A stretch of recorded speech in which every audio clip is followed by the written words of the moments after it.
கர்த்தருடைய பரிசுத்த நாமத்திற்கு ஸ்தோத்திரம். ஜெபத்தோட ஆரம்பிக்கலாம்.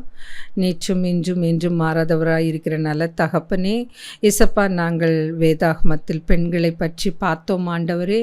இப்பொழுது பெண்கள் மிஷனரிகளை பற்றி பார்த்து கொண்டிருக்கிறோம் ஆண்டவரே. அவர்கள் செய்கின்ற அந்த அர்ப்பணிப்பு, தியாகம், ஜெப வாழ்க்கை, இதிலிருந்து நாங்கள் நல்ல கருத்துக்களை எடுத்துக்கொண்டு எங்கள் வாழ்க்கையில் பின்பற்ற நீர் கிருபை தாரும் ஆண்டவரே. அனைத்தையும் உம்முடைய பாதப்படியிலே வைக்கிறேன். இயேசுவின் மூலம் ஜெபம் கேளும் பிதாவே, ஆமேன். நம்ம இன்னைக்கு பார்க்க போகிறது லைலா குக். இவங்க 20ஆம் நூற்றாண்டு தொடக்கத்தில் சைனாவில் யுனான் மாகாணத்தில் வாழ்ந்தவர். இவங்களுக்கு லிசு என்ற பழங்குடி மக்களிடையே கிறிஸ்துவ ஊழியம் செய்தவர். மிகவும் குறிப்பிடத்தக்க மிஷனரி. எனக்கு பழங்குடியினர்கள் சொல்லும்பொழுது தான் நாங்கள் பைபிள் காலேஜ் மூலமாக அந்த பழங்குடி மக்களிடையே தான் சத்தியத்தை சொல்ல சென்றிருந்தோம். அப்போது அந்த மக்களை பார்க்குறப்போ அந்த மக்கள் நாங்கள் சொல்கிறத கவனிக்கிறாங்க. ஆனால் அவங்களுக்குரிய அந்த தெய்வத்தை தான் வழிபடுறாங்க. அவங்க என்ன பண்ணுறாங்கன்னா, நாங்கள் ஏதாவது எடுத்துகிட்டு போவோமா, அவங்களுக்கு ஏதாவது சாப்பிட கொடுப்போமா, இல்லை உடை கொடுப்போமா, அப்படி தான் பார்க்குறாங்களே ஒழிய கர்த்தராகிய இயேசு கிறிஸ்து ஒருத்தர் இருக்கார், அவர் தான் உண்மையுள்ள தேவன், அவர் தான் இரட்சகர் அப்படின்றத அவங்களுக்கு எடுத்து சொல்கிறப்போ ரொம்ப ஆவலாக கேட்டுக்கிறாங்க. ஆனால் அந்த விதை, நாங்கள் விதைக்கிற விதை கற்பாறை மேலே விழுந்த விதையாட்டம் தான் இருக்குது. ஒரு பலனுமே இருக்கிறதில்ல. ஆனால் ஒரு சில விசுவாசிகளாக இப்போ மாறி இருக்கிறாங்க. அவங்கெல்லாம் இந்த காலத்திலிருந்தே, அந்த மிஷனரிகள் சென்ற காலத்திலிருந்தே கர்த்தராகிய இயேசு கிறிஸ்துவை இரட்சகராக ஏற்றுக்கொண்டு அவங்க சந்ததியை பார்த்திங்கன்னா அப்படியே வழி வழியாக இயேசுவை தான் உண்மையான தெய்வம் என்று ஏற்றுக்கொண்டு அந்த ஆராதனையிலெல்லாம் பார்த்திங்கன்னா அவங்க தான் முக்கியமான பங்கு வகிக்கிறார்கள். அதை பார்க்குறப்போ மிகவும் சந்தோஷமாக இருக்குது. ஆனால் இந்த மலைவாசி ஜனங்கள் பார்த்திங்கன்னா அவங்க பொழுதோடு எல்லா வேலையும் முடிச்சிடுறாங்க. அப்படின்னா காலையில் அந்த சூரியன் உதிக்குது பாருங்கள், அந்த வெளிச்சம் ஆரம்பித்ததுலேருந்து அந்த சூரியன் மறையுது பாருங்கள், அந்த வெளிச்சத்துக்குள்ளே அவங்க கடமைகள் அனைத்தையும் முடிச்சிடுறாங்க. ஏன்னா அங்கே எலக்ட்ரிசிட்டி, கரண்ட்டு மிகவும் குறைவாக விநியோகிக்கப்படுகிறது. ஒரு சில இடங்களில், இப்போ நாங்கள் போகிறப்போ ஒரு சில இடங்களில் பார்த்தோம் ஃபேன் ஓடுது, பல்பு எரியுது. ஆனால் அந்த காலத்தில் அந்த வசதி கூட இல்லையாம். 6 மணிக்குள்ளே வீட்டை சேர்ந்துருவாங்க. அப்படின்னா இருட்டுறதுக்குள்ளே அவங்க வீடு சேர்ந்துருவாங்க. அதுக்குள்ளே அவங்க தேவைகளை பூர்த்தி செய்தாக வேண்டும். அதெல்லாம் பார்க்குறப்போ கர்த்தர் நம்ம இந்த இடத்துல வாழ்ந்து கொண்டிருக்கிறோம், நம்மளை எவ்வளவோ ஆசீர்வதித்து வச்சுருக்காரு.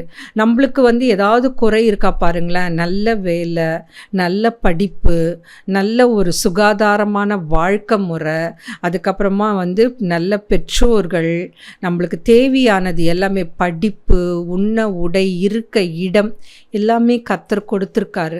ஆனால் நம்ம எந்த அளவுக்கு கர்த்தருக்கு நன்றியாக அவருக்காக காரியத்தை செய்து கொண்டிருக்கிறோன்றது யாருக்குமே ஒரு எப்படின்னா, நம்மளுடைய தேவைகளை நம்ம பார்த்துட்டோமா அப்படின்னு தான் நம்ம வாழ்க்கையை வாழ்ந்து கொண்டிருக்கிறோம். ஆனால் இந்த மிஷனரிகள் எல்லாருமே எடுத்து பாருங்களேன், ஒருத்தர் கூட சுயநலமாக வாழ்ந்ததே கிடையாது. மற்றவர்களுக்காக சேவை செய்து தான் வாழ்ந்திருக்கிறாங்க. அதுக்கப்புறம் பார்த்திங்கன்னா இவங்களுடைய கணவர் ஆலின் குக். இவங்க 2 பேரும் இணைந்து தான் அந்த மலைவாசி மக்களிடையே ஒரு பெரிய தாக்கத்தை ஏற்படுத்தினார்கள். இவங்களோட ஆரம்ப வாழ்க்கை எடுத்துக்கிட்டோன்னு வச்சுங்களேன். லைலா குக் 1896ஆம் ஆண்டு பிறந்தார். அவர் சைனா இன்லேண்ட் மிஷன், இப்போது OMF இன்டர்நேஷ்னல் என அழைக்கப்படுகிறது, அந்த மிஷனரி அமைப்பில் அவர் சேர்ந்தார். அதன் மூலமாக சைனாவின் தென்மேற்கு மலைப்பகுதிகளில் வாழ்ந்த லிசு மக்களிடையே ஊழியம் செய்ய அனுப்பப்பட்டார். ஸோ அவர் சேவை செய்த, பணிபுரிந்த, ஊழியம் செய்த அந்த பழங்குடியின மக்கள் யாருன்னு பார்த்தீங்கன்னா லிசு. அதுக்கப்புறமா லிசு மக்களிடையே அவர் செய்த சேவை 1920களில் லெய்லாவும் அவரது கணவர் ஆலின் குக்கும் லிசு மக்களுடன் வாழ்ந்தார்கள். இதுதான் ரொம்ப முக்கியம். நம்ம ஊழியம் செய்கின்ற பொழுது அந்த மக்கள்லாம் ஒரு பகுதியில் இருக்காங்கன்னா அவங்களோட ஒன்றோடு கலந்து இணைந்து நம்ம வாழ கற்றுக்கணும். அதை விட்டுட்டு நான் இன்னொரு இடத்துல இருந்துக்கிட்டு அவங்களுக்கு ஊழியம் செய்கிறேன்னு எல்லாம் பண்ணக்கூடாது. அந்த மக்களோட போய் நம்ம வாழ கற்றுக்கொள்ள வேண்டும். அதே மாதிரி தான் இவங்க இருந்தாங்க. அதே மாதிரி ரெண்டாவது என்ன பண்ணாங்கன்னா அவர்களுடைய மொழியை கற்றுக்கொண்டார்கள். இது ரொம்ப முக்கியம். நம்ம ஒரு இடத்துல போகிறோன்னா நம்மளுக்கு கர்த்தருடைய அழைப்பு எந்த இடத்துல இருக்குதோ அந்த மொழியை முதலாவது நாம் கற்றுக்கொள்ள வேண்டும். அதுக்கப்புறம் பார்த்திங்கன்னா வேதாகம மொழிபெயர்ப்பு மற்றும் கிறிஸ்துவ இலக்கிய பணிகளில் அவர்கள் ஈடுபட்டார்கள். ஏன்னா அந்த ஜனங்களுக்கு அவங்க மொழியிலேயே வேதாகமத்தை தந்தார்கள். அதுக்கப்புறமா ஜேம்ஸ் ஃப்ரேசர் தொடங்கிய லிசு மொழி வேதாகம பணியை அவர்கள் தொடர்ந்து செய்து வந்தார்கள். லிசு மொழியில் புதிய ஏற்பாட்டை மொழிபெயர்த்தார்கள். அதுக்கப்புறமா திருத்துவத்திலும் அவங்க முக்கிய பங்கு வகித்தார்கள். இந்த பணி 1930 நிறைவு பெற்றது. அதுக்கப்புறமா லெய்லா குக் பார்த்திங்கன்னா ஒரு சிறந்த எழுத்தாளரும் கூட. லிசு மக்களிடையே நடந்த கிறிஸ்துவ எழுச்சியையும் அவர்களின் வாழ்க்கையின் மாற்றங்களையும் உலகிற்கு அறிமுகப்படுத்தும் வகையில் பல கட்டுரைகள், பல நூல்களை எழுதினார்கள். ஏன்னா நம்ம ஒரு எழுச்சி, ஒரு ரெவல்யூஷன் கொண்டு வரணும்னா மக்களுக்கு அந்த கருத்து போய் சேரணும். அந்த காலத்துலலாம் பார்த்திங்கன்னா இந்த சுதந்திர நாடு, இந்தியா சுதந்திர நாடாக மாறுவதற்கு முன்பாக எல்லாரும் நம்ம இந்தியர்கள், அதுவும் வீரர்கள், அதுக்கப்புறமா தியாகம் பண்ணியிருக்காங்க பார்த்திங்களா, அவங்களெல்லாம் எடுத்து பார்த்திங்கன்னா நல்ல ஒரு ஆற்றல் மிக்கவர்களாக காணப்பட்டார்கள்.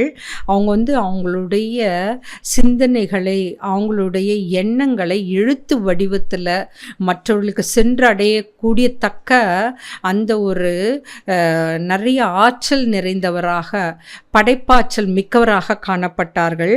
அப்போ தான் மக்களிடையே நம்ம எழுச்சியை கொண்டு வர முடியும். ஒரு சாதாரண உலக பிரகாரமான வாழ்க்கை வாழறதுக்கே நம்ம ஒரு எழுச்சி கொண்டு வரணும்னு நினைக்கிறப்போ இந்த கிறிஸ்துவ வாழ்க்கையில் கர்த்தராகி இயேசு கிறிஸ்துவை பற்றி கூறுவதற்கு நம்ம எவ்வளவு பாடுபட வேண்டும். ஸோ இவங்கக்கிட்ட அந்த சிறந்த எழுத்தாளராக இருந்தார். அதுக்கப்புறமா லிசு மக்களிடையே நடந்த கிறிஸ்துவ எழுச்சியையும் அவர்களின் வாழ்க்கை மாற்றங்களையும் உலகிற்கு அறிமுகப்படுத்தும் வகையில் பல கட்டுரைகளையும் நூல்களையும் அவர் எழுதினார். என்ன பண்ணார்? உலகிற்கு அறிமுகப்படுத்தும் வகையில் பல கட்டுரைகளையும் நூல்களையும் அவர் எழுதினார்கள். Honey two of Lisuland 1933 honey two of Lisuland. அதுக்கப்புறமா ரெண்டாவது பார்த்திங்கன்னா fish four and Lisu New Testament. இந்த நூல்கள் மிகவும் பிரபலமாக காணப்பட்டது. அதுக்கப்புறமா 1943 அவர் மரணம் அடைந்தார். ஆனால் அவர் செய்த மொழிபெயர்ப்பு பணி, கல்வி பணி, அதுமா மக்களிடையே உருவான கிறிஸ்துவ சமூக வளர்ச்சி இன்று வரை அவருடைய நினைவாக திகழ்கிறது. அதுக்கப்புறம் பார்த்திங்கன்னா இவங்க லெய்லா குக் அவங்கள பற்றி எடுத்தாக்கா அவங்க பழங்குடி மக்களிடையே ஊழியம் செய்தார்கள். நீங்கள் டேவிட் லிவிங்ஸ்டன் பற்றி கேள்விப்பட்டிருப்பீங்க. அவங்க ஆப்பிரிக்கா கண்டத்தில் பழங்குடி மக்களிடையே தான் ஊழியம் செய்து போனார்கள். ஆனால் அவர்கள் உயிரோடு திரும்பலை. ஏன்னா இரத்த சாட்சியாக அவர் மரித்தார். அவர் சென்ற இடத்துல அவர் சத்தியத்தை அந்த ஜனங்க கேட்கலை. அது எவ்வளோ பெரிய ஒரு போராட்டம் நிறைந்த ஒரு பணி இல்லை. நம்ம நினச்சிக்கிறோம் மிஷினரியாக வாழறது ரொம்ப ஈஸின்னு நினச்சிக்கிறோம். ஆனால் அது வந்து ரொம்ப கடினமான பாதை. அவங்க எல்லாத்தையும் சாக்ரிஃபைஸ் பண்ணணும். குடும்பம், அவங்க பிள்ளைகளோட படிப்பு, அவங்களுடைய வளர்ச்சி, இது எல்லாத்த விட அவங்க எதை வந்து முக்கியமாக கருதுகிறாங்கன்னா, நற்செய்தியை பரப்புவது, ஆத்தும பாரம், எப்படியாவது ஒரு ஆத்மாவாவது கர்த்தரிடையே கொண்டு போய் சேர்க்க வேண்டும். அந்த பரலோக ராஜ்யம் கட்டுவதில் அவங்களுடைய பணி வந்து சிறப்பாக காணப்பட்டது. அதுக்கப்புறம் பார்த்திங்கன்னா லிசு மொழி வேதாகம மொழிபெயர்ப்பில் முக்கிய பங்காற்றினார். வேதாகமம் மொழிபெயர்த்தார். அதுக்கப்புறமா இவர் ஒரு எழுத்தாளராக இருந்தார். அதுவும் கிறிஸ்தவ எழுத்தாளர். லிசு மக்களின் ஆன்மீகம் மற்றும் சமூக முன்னேற்றத்திற்கு பெரும் பங்களிப்பு செய்தவர். லிசு மக்களின் ஆன்மீகம் மற்றும் சமூக முன்னேற்றத்திற்கு பெரும் பங்களிப்பு செய்தவர். அதுக்கப்புறம் பார்த்திங்கனாக்கா இந்த இவங்கள செய்த பணிகளில்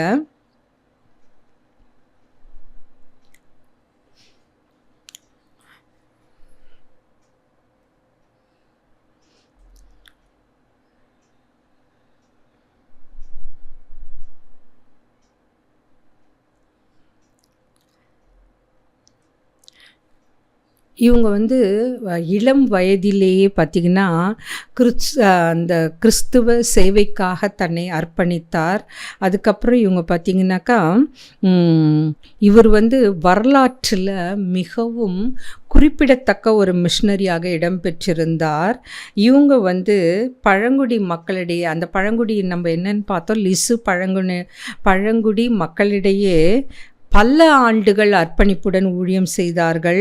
அதுக்கப்புறமா வந்து இந்த ஜனங்க என்ன பண்ணுறாங்கன்னா, அவர்களுடைய வாழ்க்கை முறை, அதுக்கப்புறமா அவர்களுடைய அன்பு, அதுக்கப்புறமா சுவிசேஷ சேவையின் முக்கியத்துவத்தையும் வெளிப்படுத்தும் விதமாக அவர்கள் சாட்சியாக வாழ்ந்தார்கள். என்னென்னா அவருடைய வாழ்க்கை, கிறிஸ்துவின் அன்பு, சுவிசேஷ சேவையோட முக்கியத்துவத்தை வெளிப்படுத்தும் சிறந்த சாட்சியாக அவர்கள் வாழ்ந்து வந்தார்கள். அதுக்கப்புறமா வந்து இளம் வயதிலேயே அவங்க தன்னை அர்ப்பணித்தார்கள் என்று நம்ம பார்த்தோம். அவங்க குறிப்பாக எந்த மிஷினரின்னு பார்த்திங்கன்னா சைனா, இங்கிலாந்து மிஷினரி. அதற்காக தான் அவர் வந்து அதில் ஒரு மிஷினரியாக தேர்ந்தெடுக்கப்பட்டு சைனாவுக்கு அனுப்பப்பட்டார். சைனா உங்களுக்கு தெரியும், அது வந்து ஒரு கம்யூனிஸ்ட் நாடு. அங்கே வந்து சத்தியத்தை சொல்கிறது எவ்வளவு கடினம் என்பது நம்மளுக்கு தெரியும். ஆனாலும் இவங்க வந்து மிகவும் தைரியமாக தன் கணவனோடு இணைந்து அந்த பழங்குடி மக்களிடையே ஊழியத்தை செய்தார்கள். இன்றைக்கி வந்து நாங்கள் காலேஜில் வந்து அட்மிஷன் போட்டுட்ருந்தோம். இப்போ இந்த பழங்குடி மக்கள்ன்றப்போ தான் எனக்கு அந்த சம்பவம் ஞாபகம் வந்தது. ஏன்னா அட்மிஷன் அப்போது நம்ம வந்து மார்க் அடிப்படையில் தான் வந்து அட்மிஷன் தருவோம். அப்போ பார்த்திங்கன்னா நாங்கள் வந்து இப்படி காரிடாரில் நின்றுட்டு இருந்தப்போ ஒரு அம்மாவும் ஒரு பொண்ணும் எங்களை வந்து பார்த்தாங்க.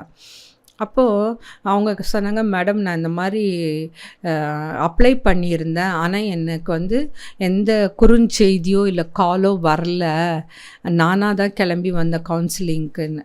அப்போது சரி உன்னோட கட் ஆஃப் என்னன்னு கேட்டோம். அப்படின்னா நம்ம மொழி பாடத்தை தவிர்த்து மிச்ச பாடங்களை டோட்டல் பண்ணி 4ஆல் வகுத்து தான் சொல்லுவோம்.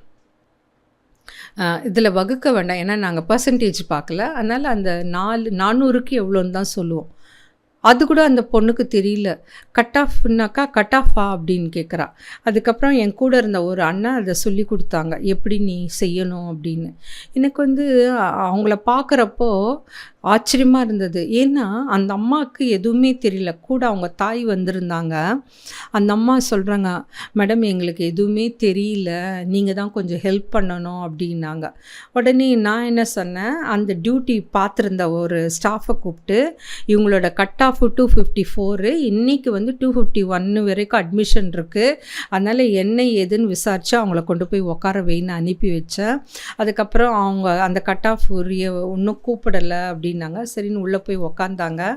அதுக்கப்புறம் பார்த்திங்கன்னா கிளம்புற நேரத்தில் அந்த அம்மாவும் அந்த பெண்ணும் வந்து என்னை பார்த்தாங்க.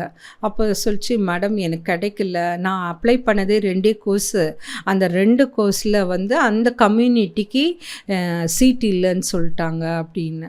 நான் சொன்னேன், எனக்கு வந்து அந்த அம்மாவையும் அந்த பெண்ணையும் பார்க்கணும். நான் வந்து யூஸ்வலாக யாருக்கும் வந்து ரெக்கமெண்ட்லாம் பண்ணவே மாட்டேன், இது வரைக்கும் பண்ணதும் கிடையாது.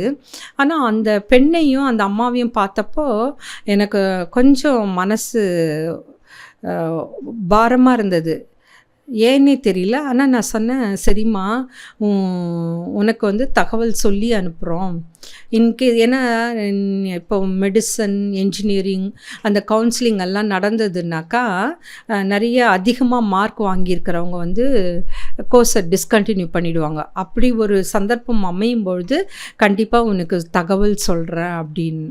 அப்போ தான் அந்த அம்மா சொன்னாங்க, மேடம் எப்படியாவது எங்களுக்கு ஹெல்ப் பண்ணுங்கள்.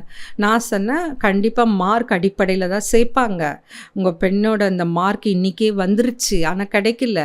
ஆனால் நீங்கள் வந்து பொறுமையாக காத்திருக்கணும்.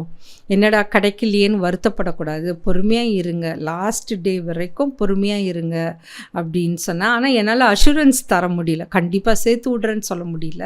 ஆனால் நீங்கள் வெயிட் பண்ணுங்கள், பொறுமையாக இருங்க அப்படின்னு மட்டும் சொல்லி அனுப்புனேன். ஏன்னா இந்த பழங்குடியின மக்களோ இல்லை கிராமத்தில் பின்தங்கி இருக்கிறாங்க பாருங்களேன், அவங்களுக்கெல்லாம் வந்து நாட்டு நடப்பே தெரியாமல் வாழ்ந்து கொண்டிருக்கிறாங்க. அவங்களுக்கே ஒரு குறுகிய வட்டம் ஒன்று அமைத்து கொண்டு அதில் வாழ்ந்து கொண்டிருக்கிறாங்க. ஆனால் அந்த பொண்ணை படிக்க வைக்கணுன்ற வாஞ்சை மட்டும் அந்த தாய்கிட்ட இருந்ததை பார்த்தேன். அப்போ தான் நான் யோசித்தேன், கண்டிப்பாக இவங்க வந்து அந்த மார்க் அடிப்படையிலே இவளுக்கு கண்டிப்பாக ஏதாவது ஒரு கோர்ஸ் கிடச்சிடணும் அப்படின்றது தான் என்னோடய விண்ணப்பமும் கூட, ஜபமும் கூட. ஸோ இந்த மாதிரி மிஷினரிகள் கூட பார்த்திங்கன்னா அவங்கக்கிட்ட போய் கேட்குறப்ப அந்த பாரம் இருக்கும். நம்ம போய் ஏதோ கேட்குறோம், இல்லை நம்ம குறைகளை சொல்கிறோம், இல்லை நம்ம பிரச்சனைகளை சொல்கிறோன்னா அவங்க வந்து நமக்காக ஜெபிப்பாங்க. ஏன்னா நம்மளை குறித்து பாரம் இருக்கும், நம்ம ஒரு ஆத்மா கூட கெட்டு போகக்கூடாதுன்ற அந்த வாஞ்சை, அந்த பாரம், ஒரு ஆளை குறித்த, ஒரு நபரை குறித்த ஒரு பாரம் இருக்கும் அவங்களுக்கு. அதுக்கப்புறமா வந்து இவங்க வந்து மக்களிடையே ஒரு ஆன்மீக எழுச்சியை ஏற்படுத்தினார்கள். அதுக்கப்புறமா வந்து வேதாகமத்தை மொழிபெயர்ப்பதோடு மட்டும் இல்லாமல் அவங்க என்ன பண்ணாங்கன்னாக்கா திருத்த பணிகளிலும் அவங்க ஈடுபட்டார்கள். ஏன்னா நம்ம வந்து ஒரு புக்கை எழுதுகிறோன்னா வெறும் மொழிபெயர்த்துட்டா மட்டும் போதாது, யாராவது ஒருத்தர் அதில் இருக்கிற கரெக்ஷன் எல்லாம் பார்க்கணும். அது பிஃபோர் வந்து அது ஒரு புத்தகமாக வெளியிடுவதற்கு முன்பாக நிறைய கரெக்ஷன்ஸ் இருக்குது, ப்ரூஃப் இருக்குது, அதுக்கப்புறமா வந்து எடிட்டிங் இருக்குது, எல்லாமே பண்ணி அது ஒரு புத்தகம் வடிவில் வருவதற்கு ரொம்ப கஷ்டம். ஏன்னா நாங்கள் சாதாரண அந்த தீசிஸ் பண்ணுறப்போய் பார்த்திங்கன்னா அவ்வளோ கரெக்ஷன்ஸ் வரும். நம்ம கண்ணுக்கு அப்போ சப்மிட் பண்ணுற அந்த நேரத்தில் கூட தான் கரெக்ஷனே தெரியும். அப்போது ஒரு சாதாரண ஒரு தீசிஸ், ஒரு பிஹெச்டி தீசிஸோ இல்லை ஒரு மாஸ்டர் டிகிரியோ இல்லை எம்ஃபில்லோ, அந்த தீசிஸ் சப்மிட் பண்ணுறதுக்கு அவ்வளோ காலம், நாட்கள் ஆகுது. அப்போ இவங்க வந்து ஒரு புத்தகத்தை மொழிபெயர்த்து அது மட்டும் மொழிபெயர்ப்பதோடு மட்டும் அல்லாமல் அதை திருத்துகின்ற பணியிலும் இவர்கள் ஈடுபட்டார்கள். அதுக்கப்புறமா வந்து இவங்க வந்து தன்னுடைய எண்ணங்களை, தன்னுடைய சிந்தனைகளை எழுத்தின் வடிவத்தில் மக்களிடையே கொண்டு போய் சேர்த்தார்கள். ஒரு சிறந்த எழுத்தாளராக அதை செய்தார்கள். அதுக்கப்புறம் பார்த்திங்கன்னா மலைப்பகுதிகளில் பார்த்திங்கன்னா போக்குவரத்து வசதியே இருக்காது. ஏன்னா நாங்கள் ரீசெண்டாக 2 மலைக்கு போனேன். போக்குவரத்து வசதினா அந்த டைமுக்கு தான் ஒரு பஸ் இருக்குது, அதை விட்டுட்டு அந்த ஜனங்க என்ன பண்ணுறாங்கன்னா நடந்தே போகிறாங்களாம்.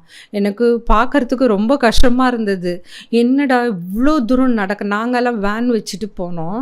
அப்போ பார்க்குறப்போ ஒரு சில பகுதிகளில் மட்டும்தான் லைட் எரியுது, கரண்ட் இருக்குது, போக்குவரத்து வசதியே கிடையாது. அங்கே வந்து ரொம்ப ரிச்சஸ்ட் பீப்புள்னால் நம்ம பார்க்க முடியாது, சாதாரண ஜனங்கள், மிஞ்சி மிஞ்சி போனால் சைக்கிள் இருக்கும், பைக் இருக்கும். அப்போ தான் நான் யோசித்தேன், இந்த ஒன்றுமே வசதி இல்லாத மக்களிடையே ஒரு சுவிசேஷத்தை போய் சொல்கிறது ரொம்ப ரொம்ப கடினம். ஏன்னா ஒரே நாளில் நாங்கள் அந்த அனுபவத்தை பார்த்தோம். கண்கூடாக அதை நாங்கள் செய்யும்பொழுது எவ்வளவு கடினமானது என்பதை நாங்கள் உணர்ந்தோம். ஸோ அங்கே போக்குவரத்து வசதி கிடையாது, நோய்கள் அதிகமாக காணப்படும். ஏன்னா சுகாதாரமே இருக்காது அந்த ஜனங்கக்கிட்ட. அப்படியே போவாங்க, அப்படியே வாழ்வாங்க. எந்த அளவுக்கு அவங்களுக்கு அந்த சுகாதாரம் போதிக்கப்படுதுன்றது தெரியல. நோய்கள் அதிகமாக காணப்படும். அதுக்கப்புறமா அரசியல் போன்ற பல குழப்பங்கள் அந்த மக்களிடையே காணப்படும். இதெல்லாம் தான் அந்த சவால்கள். அந்த சவால்களை எதிர்கொண்டு அவங்க என்ன பண்ணாங்கன்னா, தனது ஊழியத்தை கைவிடாமல் தொடர்ந்து செய்தார்கள். ஏன்னா நிறைய பேர் பின்வாங்கி போயிடுவாங்க. ஒரு கஷ்டம் வந்தாலோ, ஒரு சவால்கள் வந்தாலோ, ஐயோ நம்மளுக்கு எதுக்கு இந்த வேலை அப்படின்ட்டு போயிடுவாங்க. நாங்கள் கூட நிறைய நேரங்களில் பார்ப்போம், ஒரு சிலரெல்லாம் என்ன பண்ணுவாங்கன்னா, ஒரு பெரிய போஸ்ட்டில் உக்காடுறாங்கன்னு வச்சுங்களேன், நிறைய சவால்கள் இருக்கும், நோய் வரும், அதுக்கப்புறம் நேரத்துக்கு சாப்பிட முடியாது, நேரத்துக்கு வீட்டுக்கு செல்ல முடியாது, சவால்கள் நிறைந்ததாக காணப்படும். அப்போ என்ன பண்ணணும்னா, நம்ம தைரியமாக நிற்கணும், அதை விட்டு பின்வாங்கி போகவே கூடாது. அதே மாதிரி தான் ஊழியத்திலும் என்ன போராட்டம் சவால்கள் வந்தாலும் அதை எதிர்கொள்ள நம்மளுக்கு யார் தைரியத்தை தருவாருன்னா, கர்த்தராகிய இயேசு கிறிஸ்து. ஏன்னா நம்ம அவரை தான் அண்டி வாழணும், மனுஷர்களை அல்ல. இயேசுவை நாம் சார்ந்து வாழும்போது நம்மளுக்கு அந்த வசனத்தின் மூலமாக நம்மளுக்கு தைரியத்தை தருவார். அதுக்கப்புறமா அவர்களோடு சேர்ந்து வாழ்ந்ததுனால அவங்க தேவைகளை புரிந்து கொண்டார்கள். அதனால்தான் நான் சொன்னேன், எப்பவுமே நம்ம சேவை செய்கின்ற இடத்துல தான் தங்கணும். அவங்கள விட்டு தூரம் போய் தங்கணும்னா அவங்க தேவை என்னன்னே தெரியாமல் போயிடும். ஸோ அவங்க அவர்களோடு தங்கி வாழ்ந்தார்கள். அதனால் அந்த மக்களுடைய தேவைகளை புரிந்து கொண்டு கல்வி, வேதாகம பயிற்சி மற்றும் ஆன்மீக வளர்ச்சிக்காக உதவினார்கள், அதற்காக பாடுபட்டார்கள். அதுக்கப்புறமா அவர்கள் இறைவனடி சேர்ந்த பிறகு அவர் விதைத்த அந்த சுவிசேஷ விதைகள் இன்று வரை பலன் அளித்து வருகிறது. அதுதான் ரொம்ப முக்கியம். நம்ம விதைச்சிட்டு வந்துடுறோம், ஆனால் அந்த பலன் எந்த அளவுக்கு அறுவடை செய்யப்படுகிறது, கர்த்தருடைய வசனம் அந்த மக்களிடையே ஒரு பாதிப்பை ஏற்படுத்துகிறது, எத்தனை பேர் கர்த்தரை தன் சொந்த இரட்சகராக ஏற்றுக்கொண்டார்கள், அதுதான் மிகவும் முக்கியம். அதுக்கப்புறமா மக்களிடையே உருவான அந்த லிசு மக்களிடையே உருவான கிறிஸ்துவ சமுதாயம் வலுவானதாக காணப்பட்டது. அவருடைய எழுத்துக்களும், லைலாவோட எழுத்துக்களும் மொழிபெயர்ப்பு பணிகளும் அவரது சேவையின் நிலையான நினைவு சின்னங்களாக உள்ளன. அவருடைய எழுத்துக்கள், அவருடைய மொழிபெயர்ப்பு பணிகள், அவருடைய சேவை மக்களிடையே ஒரு நினைவு சின்னமாக காணப்படுகிறது. அதுக்கப்புறமா அவங்க வாழ்க்கை முறையிலேருந்து நம்ம என்ன கற்றுக்குறோம் அப்படின்னு பார்த்திங்கன்னா, விசுவாசம், அர்ப்பணிப்பு, தியாகம் மற்றும் தேவனுக்கு கீழ்ப்படிதல். ஏன்னா நம்மளுக்கு வாழ்க்கையில் விசுவாசம் ரொம்ப முக்கியம். ஏன்னா நம்ம கர்த்தரை நம்பணும். கர்த்தர் நமக்காக பாடுபட்டார், சிலுவையில் அறையப்பட்டார், மரித்தார், 3ஆம் நாள் உயிரோடு எழுந்தார். அதை நம்ம விசுவாசித்தாதான் நம்ம செய்கின்ற அந்த வேலைகளில் நம்மளுக்கு ஒரு ஆறுதல் இருக்கும். நம்ம சில நேரங்களில் சில பணியை ஒரு இன்ட்ரெஸ்டாகவே செய்ய மாட்டோம், ஏதோ கடமைக்குன்னு உட்காந்து செய்வோம், பார்த்துருக்கீங்களா?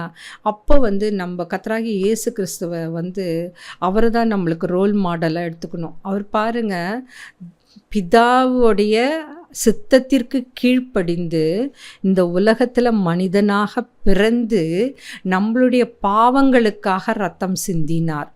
அப்போது நம்ம யோசித்து பார்க்கணும், அந்த அர்ப்பணிப்பான வாழ்க்கை நம்ம இடத்துல இருக்கா? நம்ம விசுவாசிக்கிறோமா இவர் தான் உண்மையான கர்த்தராகிய இயேசு என்பதை? ஒரு சர்ச்சுக்கு போயிட்டு வர்றது, வேத வாசிக்கிறது அப்படின்னு இல்லாமல் முழு மனதோடும், முழு பலத்தோடும், முழு ஆவியோடும் அவரை விசுவாசிக்கிறோமா? அது ரொம்ப முக்கியம். நம்ம வாழ்க்கையை அர்ப்பணித்து அவருக்காக, அவருடைய சேவைக்காக நாம் அர்ப்பணித்து வாழ்கின்றோமா? அதுக்கப்புறம் தியாகம்னா இந்த மிஷினரி வாழ்க்கை மிகவும் சவால்கள் நிறைந்த வாழ்க்கை. அவங்க நிறைய தியாகம் செய்ய வேண்டியிருக்கு. தன்னுடைய சொந்தத்தை விட்டு வெளியே போனோம். தன்னுடைய பிள்ளைகள் படிப்பை கர்த்தர் பார்த்து கொள்வார் என்று போனோம். அவங்களுடைய திருமணத்தை கர்த்தர் பார்த்து கொள்வார் என்று நம்பி விசுவாசித்து விட்டுட்டு போனோம். அந்த மாதிரி தன் சொந்த இடத்த விட்டுட்டு போனோம். அவங்களுடைய வாழ்க்கை முறையே மாறிடும். அதை எல்லாத்தையும் அவங்க தியாகம் செய்கிறாங்க. கடைசியில் பார்த்திங்கன்னா ஒரு சிலர் உயிர் தியாகமும் செய்கிறார்கள். அதுக்கப்புறமா கர்த்தர் அழைத்த அந்த அழைப்புக்கு கீழ்ப்படுகிறாங்க. எத்தனை பேர் கர்த்தர் நம்மளை ஊழியம் செய்யும் அழைக்கும் பொழுது உடனே கீழ்ப்படுகிறோமா, இல்லை தள்ளி போடுறோமா, இல்லை அதை நிராகரிக்கின்றோமா? இன்றைக்கி நம்ம யோசித்து பார்க்கலாம். நம்ம கர்த்தர் சொல்லுகின்ற அந்த காரியத்துக்கு ஒரு சிலர்லாம் நம்ம இப்போ இத்தனை மிஷினரிகளை பார்த்தோம்ல, 60 பேரை, அவங்களுடைய வாழ்ந்த இடம் வேறாக இருக்கும். ஆனால் கர்த்தர் அவங்கள ஊழியம் செய்ய அழைத்த இடம், தேசம் வேறையாக இருக்கும். மொழி தெரியாது, உடை மாறுபட்டு காணப்படும், கலாச்சாரம், உணவு எதுவுமே ஒன்றாவே இருக்காது. எல்லாமே வித்தியாசமாக இருக்கும். அதையெல்லாம் ஏற்றுக்கொண்டு கர்த்தருக்காக மட்டும், மனிதனுக்காக அல்ல, கர்த்தருக்காக மட்டும் எழும்பி நிற்கின்றார்கள். அது எவ்வளோ பெரிய பாக்கியம்! இதுக்கு எல்லாத்துக்கும் லைலா குக் எடுத்துக்காட்டாக விளங்கினார். அவரது வாழ்க்கை எப்படி இருந்ததுன்னா, தேவன் அழைக்கும் இடத்தில் உண்மையுடன் சேவை செய்தார்கள். அதுதான் ரொம்ப முக்கியம். அந்த பாடத்தை தான் அவர்கள் கற்றுத்தந்தார்கள். தேவன் அழைக்கின்ற இடத்தில் உண்மையுடன் சேவை செய்ய வேண்டும். நம்ம எத்தனை பேர் அந்த மாதிரி சேவை மனப்பான்மையோடு வாழ்ந்து கொண்டிருக்கிறோம்? தேவன் நம்மளை எங்கே அழைக்கிறாரோ அங்கே போய் நம்ம சேவை செய்ய தயாராக இருக்கிறோம். இல்லை அந்த இடம் வெறும் காட்டுப்பகுதி, மலைப்பகுதி, போக்குவரத்து வசதி கிடையாது, கரண்ட்டு கிடையாது, சாப்பாடெல்லாம் வேறு விதமாக இருக்கும், நம்மளால் அங்கே சர்வைவ் ஆக முடியாது, போனால் நோயால் தாக்கப்படுவோம், அப்படிலாம் நினைத்து பின்வாங்குகின்ற ஊழியக்காரர்கள் இருக்கின்றார்கள். அவர்கள் மத்தியில் இன்னமும் சிறப்பாக ஊழியம் செய்கிறவர்களும் இருக்கிறார்கள். ஸோ நம்மளை எந்த இடத்துக்கு கர்த்தர் அழைத்தாரோ அந்த இடத்துல நம்ம உண்மையுள்ளவர்களாக இருக்கின்றோமா? கர்த்தருடைய அந்த பேராணை, கிரேட் கமாண்ட்மெண்ட், அதில் சொல்லியிருக்கிறது போல் மத்தேயு 28:19, நீங்கள் உலகமெங்கும் போய் சுவிசேஷத்தை சொல்லி அவர்களுக்கு சீஷராக்குங்கள், ஞானஸ்தானம் கொடுங்க, அவங்கள கொண்டு சபையில் சேருங்க. அந்த விசுவாசிகளிடத்தில் நம்ம ஒரு ஐக்கியத்தோடு வாழ வேண்டும். அந்த விசுவாசிகள் மறுபடியும் அவ்விசுவாசிகளாக மாறக்கூடாது. அவங்க ஒன்ஸ் நம்ம சபைக்கு வந்துட்டாங்கன்னா அந்த சபையில் இருக்கிற மக்களை எந்த வித பாரபட்சமும் இன்றி, எந்த விதமான வேற்று கருத்தும் இன்றி அவர்களுக்கு சத்தியத்தை சொல்லணும், சத்தியத்தில் வளர்க்கணும். ஏன்னா உள்ள சபைக்குள்ளே வந்துட்டாங்க, அந்த விசுவாசிகளை நம்ம வளர்க்கணும். எதில் வளர்க்கணும்? சத்தியத்தில் வளர்க்கணும். கர்த்தருடைய நற்செய்தி எடுத்து சொல்லணும். போதனைகளை அதில் கற்று தேர்ந்தவர்களாக இருக்க வேண்டும். செல்ஃபிஷாக நம்ம வாழவே கூடாது. ஏன்னா கர்த்தர் தான் நம்மளுக்கு எல்லாத்துக்குமே ஒரு பெஸ்ட் எக்ஸாம்பிள். அவர் என்றைக்குமே சுயநலமாக இருந்ததில்லை. கர்த்தராகிய இயேசு கிறிஸ்து எப்பவுமே மற்றவர்களுக்காக தான் பாடுபட்டார், மற்றவர்களுக்காக தான் அவர் பாரப்பட்டார். அதே மாதிரி நம்மளும் வாழ கற்றுக்கணும். இப்போ ஜெபத்தோடு முடிக்கலாம். ஏசப்பா, இன்றைக்கு லைலா குக் பற்றி பார்த்தோம் ஆண்டவரே. அவர்கள் எவ்வளவு பாரத்தோடு வாழ்ந்தார்கள் ஆண்டவரே. ஒரு ஐக்கியம், தான் ஊழியம் செய்த அந்த பழங்குடி மக்களிடையே போய் வாழ்ந்தார்கள் கர்த்தாவே. அப்படி வாழ்வது மிகவும் கடினம் ஏசப்பா. ஆனாலும் அவர்கள் தைரியமாக அந்த இடத்திற்கு சென்று வாழ்ந்தார்கள். அவர்கள் எல்லா காரியங்களையும் ஏசப்பா அர்ப்பணித்து வாழ்ந்தார்கள். பைபிளை, வேதாகமத்தை ஏசப்பா புதிய ஏற்பாட்டை மொழிபெயர்த்தார்கள். அந்த மக்களிடையே கல்விக்காகவும் கிறிஸ்துவ சமுதாய வளர்ச்சிக்காகவும் சேவைக்காகவும் பாடுபட்டார்கள். அவர் மட்டும் இல்லாமல் அவருடைய கணவரும் சேர்ந்து பாடுபட்டார்கள். ஏசப்பா, அது எவ்வளோ பெரிய காரியம் ஆண்டவரே. நாங்களும் ஏசப்பா எங்களால் முயன்ற காரியங்களை, எங்கள் சக்திக்கு உரிய காரியங்களை நாங்கள் செய்ய தயங்கக்கூடாது ஆண்டவரே. உமக்காக சேவை செய்ய நாங்கள் தயாராக இருக்க எங்களுக்கு நல்ல ஒரு எண்ணத்தை தாரும் கர்த்தாவே. இந்த செய்தியை கேட்டுக்கொண்டிருக்கிற ஒவ்வொருவரையும் நீர் ஆசீர்வதித்தரலும், அவர்கள் போக்கிலும் வரத்திலும் அவர்களோடு இருந்தரலும். எத்தனையோ பேருக்கு அட்மிஷன் இல்லாமல் ஏசப்பா நிறைய கனவுகளோடு வாழ்ந்து கொண்டிருக்கிற பிள்ளைகளை நீர் கண்ணோக்கி பார்த்தரலும். அந்த படிப்பு அறிவை ஏசப்பா அந்த பாக்கியத்தை தாரும் ஆண்டவரே. ஏதோ ஒரு கல்லூரியில் இடம் கிடைத்து படிக்க நீர் கிருபை தாரும். வசதி இல்லாமல் வாழ்கின்ற மக்களை நீர் கண்ணோக்கி பார்த்தரலும், அவர்களுடைய தேவைகளை சந்தித்தரலும் கர்த்தாவே. என்னென்ன நோயினால் பாடுபட்டு கொண்டிருக்கிறார்களோ அந்த நோயிலிருந்து விடுதலையை தாரும் கர்த்தாவே. ஏசப்பா உம்மை பற்றி தியானிக்க, உம்முடைய வசனத்தை வாசிக்க, நாள் முழுதும் ஜெபத்திலே உறுதியாக தரித்திருக்க கிருபை தாரும் ஆண்டவரே. அனைத்தையும் உம்முடைய பாதப்படியிலே வைக்கிறேன். இயேசு மூலம் ஜெபம் கேளும் பிதாவே. ஆமென்.